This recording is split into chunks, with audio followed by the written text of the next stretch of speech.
kembali di Cerdas Hukum bersama saya Egit Hapsari dan praktisi hukum Alvin Lim. Baik pemirsa, kita lanjutkan dialog malam ini terkait paham hukum bisnis usaha berbuah manis. Saya ke Bu Luti lagi.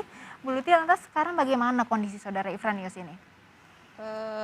Untuk saat ini Ifranius ketika pada saat itu dibela oleh saya tidak terbukti unsur-unsur tindak pidana yang didakwakan dan dituntut oleh jaksa penuntut umum, yaitu pasal 372, 378, pasal 64, dan pasal 3 Undang-Undang Nomor 8 Tahun 2010.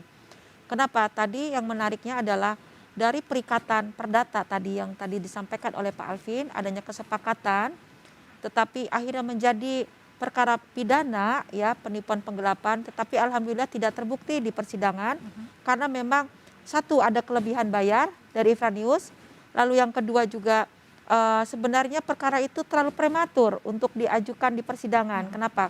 Karena tidak jelas jumlah kerugian. Ada berapa sebenarnya? Berapa rupiah sebenarnya? Itu yang kedua. Yang ketiga, adanya dugaan pemalsuan ataupun rekayasa dari beberapa oknum, ya, yang memaksakan perkara perdata ini menjadi perkara pidana. Tetapi alhamdulillah pada saat itu ketua majelis hakim, ya, saya masih ingat namanya Bapak Indra, itu termasuk hakim yang sangat tegas dan adil, yang jujur, dan saya baru bertemu dengan salah satu penegak hukum yang baik, saya akui. Nah, di situ beliau sependapat dengan saya bahwa apabila ada terjadi jual beli transaksi lalu tidak terpenuhi belum dibayar keseluruhan, maka apabila tadi yang saya contohkan, dia konsisten untuk jual beli apa? Kopi. Jual beli kopi ya kopi terus, tetapi dia tidak dapat membayar. Contoh misalnya pandemi. Nah, berarti kan tidak ada unsur penipuannya. Nah, jadi status hukumnya ini sudah inkrah atau belum? Oh iya, sudah inkrah. Sudah inkrah dan bebas. Lepas dari segala tuntutan.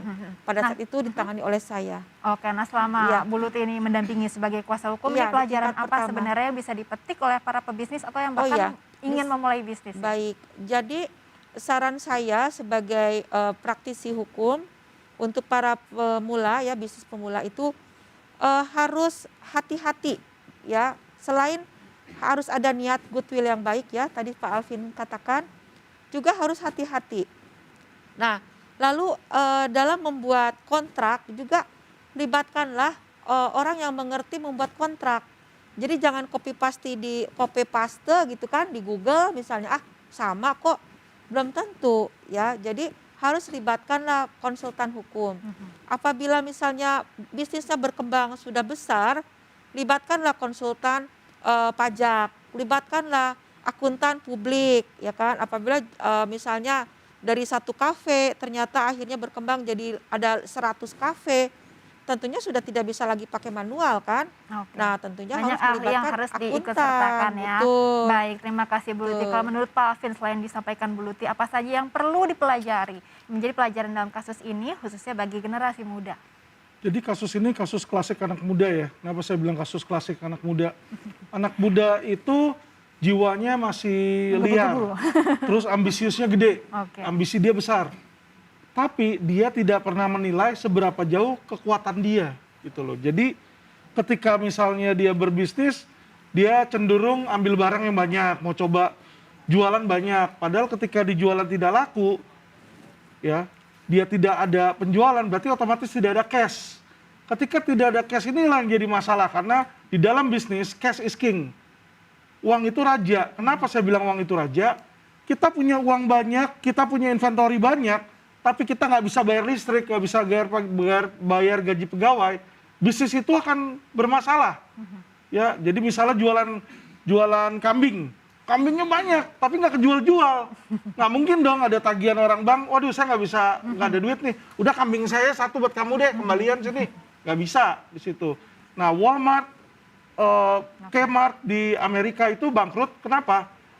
Dia punya inventory banyak, gedung-gedungnya banyak, tapi dia terpaksa harus pilot karena dia tidak punya cash. Cash is king, ya. Baik, Pak Alvin, nanti kita akan lanjutkan lagi dialognya. Pemirsa, kami memiliki informasi seputar aspek hukum yang harus diperhatikan dalam berbisnis. Yang pertama, perhatikan badan usaha yang dipilih. Ini menjadi hal yang sangat penting bagi setiap pebisnis pemula untuk dapat melakukan kegiatan operasional.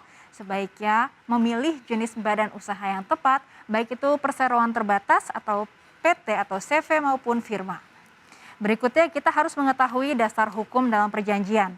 Dalam mengetahui informasi hukum tentang perjanjian, maka risiko bisnis Anda akan berkurang.